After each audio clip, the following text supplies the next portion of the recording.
ಎಲ್ಲ ವೀಕ್ಷಕರಿಗೂ ಇತಿಹಾಸದ ಮತ್ತೊಂದು ವಿಡಿಯೋಗೆ ತಮಗೆಲ್ಲ ಆತ್ಮೀಯ ಸ್ವಾಗತ. ವೀಕ್ಷಕರೇ, ರಾಘವೇಂದ್ರ ಸ್ವಾಮಿಗಳ ಪೂಜೆ ವಿಧಿವಿಧಾನವು ಉಳಿದೆಲ್ಲ ದೇವರು ಪೂಜೆಯ ವಿಧಾನಗಳಿಗಿಂತ ವಿಭಿನ್ನವಾಗಿದೆ. ನೀವು ರಾಘವೇಂದ್ರ ಸ್ವಾಮಿಯನ್ನು ಪೂಜಿಸಲು ದೇವಸ್ಥಾನಕ್ಕೆ ಹೋಗಬೇಕೆಂದೇನಿಲ್ಲ. ಮನೆಯಲ್ಲೇ ನೀವು ರಾಘವೇಂದ್ರ ಸ್ವಾಮಿಯನ್ನು ಪೂಜಿಸಬಹುದು.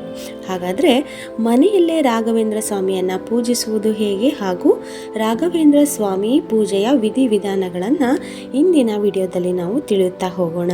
ವೀಕ್ಷಕರೇ, ಮನೆಯಲ್ಲಿ ಪೂಜೆಯನ್ನು ಮಾಡುವುದು ಆಧ್ಯಾತ್ಮಿಕತೆಯೊಂದಿಗೆ ಸಂಪರ್ಕ ಸಾಧಿಸಲು ಮತ್ತು ನಿಮ್ಮ ನಂಬಿಕೆಯನ್ನು ಬಲಪಡಿಸಲು ಉತ್ತಮ ಮಾರ್ಗವಾಗಿದೆ.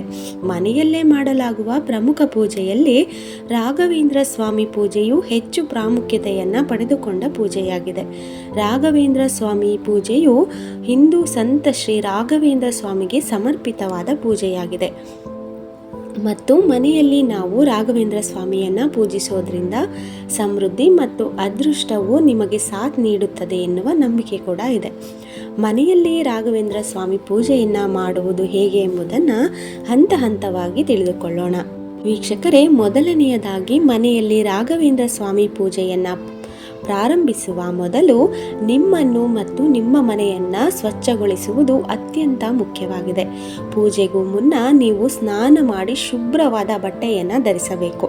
ನಂತರ ದೇವರ ಕೋಣೆಯನ್ನು ಸ್ವಚ್ಛಗೊಳಿಸಿ ಬಳಿಕ ಪೂಜೆಯ ಸ್ಥಳವನ್ನು ಶುದ್ಧೀಕರಿಸಲು ಗಂಗಾಜಲವನ್ನು ಪೂಜೆ ಮಾಡುವ ಸ್ಥಳದಲ್ಲಿ ಚಿಮುಕಿಸಿ.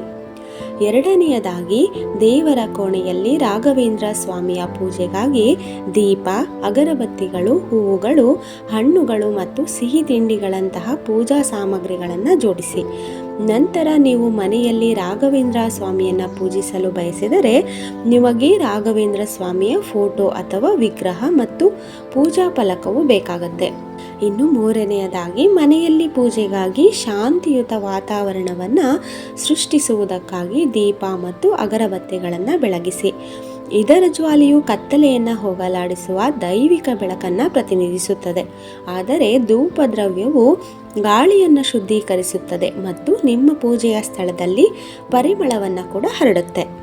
ಹಾಗೆ ವೀಕ್ಷಕರೇ, ನಾಲ್ಕನೆಯದಾಗಿ ನಿಮ್ಮ ಭಕ್ತಿ ಮತ್ತು ಕೃತಜ್ಞತೆಯ ಸಂಕೇತವಾಗಿ ರಾಘವೇಂದ್ರ ಸ್ವಾಮಿಗೆ ಹೂವುಗಳನ್ನು ಮತ್ತು ಹಣ್ಣುಗಳನ್ನು ಅರ್ಪಿಸಬೇಕು. ನೀವು ವೀಳ್ಯದೆಲೆ, ತೆಂಗಿನಕಾಯಿ ಮತ್ತು ಕರ್ಪೂರದಂತಹ ಇತರೆ ವಸ್ತುಗಳನ್ನು ಸಹ ನೀವು ರಾಘವೇಂದ್ರ ಸ್ವಾಮಿಗೆ ನೀಡಬಹುದು. ಇನ್ನು ಐದನೆಯದಾಗಿ ರಾಘವೇಂದ್ರ ಸ್ವಾಮಿಗಳ ಆಶೀರ್ವಾದವನ್ನು ಪಡೆಯಲು ರಾಘವೇಂದ್ರ ಸ್ವಾಮಿಗಳ ಮಂತ್ರಗಳನ್ನು ಪಠಿಸಿ ಮತ್ತು ಹಾಡುಗಳನ್ನು ಹಾಡುವುದು ಉತ್ತಮ. ಇದಕ್ಕಾಗಿ ನೀವು ರಾಘವೇಂದ್ರ ಸ್ವಾಮಿ ಸ್ತೋತ್ರ, ವಿಷ್ಣು ಸಹಸ್ರನಾಮ ಅಥವಾ ನಿಮಗೆ ತಿಳಿದಿರುವ ಯಾವುದೇ ಇತರ ಸ್ತೋತ್ರಗಳನ್ನು ಕೂಡ ಪಠಿಸಬಹುದು.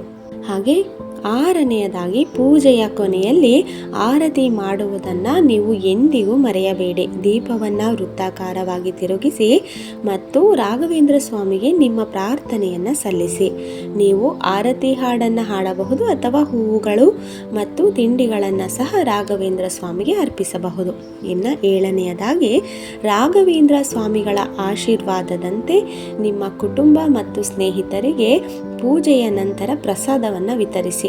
ಪೂಜೆಯ ಸಮಯದಲ್ಲಿ ನೀವು ಬಳಸಿದ ಹಣ್ಣುಗಳನ್ನು, ಸಿಹಿ ತಿಂಡಿಗಳನ್ನು ಅಥವಾ ಯಾವುದೇ ಇತರ ಆಹಾರ ಪದಾರ್ಥಗಳನ್ನು ನೀವು ನೀಡಬಹುದು.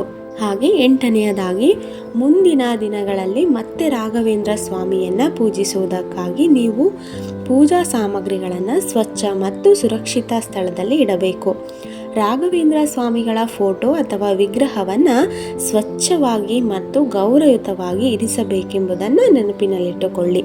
ನೋಡಿದ್ರಲ್ಲ ವೀಕ್ಷಕರೇ, ಗುರುವಾರದ ದಿನದಂದು ನೀವು ರಾಘವೇಂದ್ರ ಸ್ವಾಮಿಯನ್ನು ಪೂಜಿಸುವುದು ಹೆಚ್ಚು ಪ್ರಯೋಜನವನ್ನು ನೀಡುತ್ತೆ.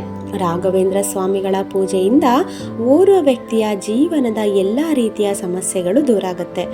ರಾಘವೇಂದ್ರ ಸ್ವಾಮಿಯನ್ನು ನೀವು ದೇವಸ್ಥಾನಗಳಿಗೆ ಭೇಟಿ ನೀಡುವ ಮೂಲಕ ಪೂಜಿಸಬೇಕೆಂದೇನೂ ಇಲ್ಲ. ನಾವು ಮನೆಯಲ್ಲೇ ವಿಧಿವಿಧಾನಗಳ ಪ್ರಕಾರದಂತೆ ಪೂಜೆಯನ್ನು ಮಾಡಬಹುದು. ವೀಕ್ಷಕರೇ, ಇದೇ ರೀತಿಯ ಹೆಚ್ಚಿನ ಮಾಹಿತಿಗಾಗಿ ನಮ್ಮ ಚಾನಲನ್ನು ನೋಡ್ತಾ ಇರಿ.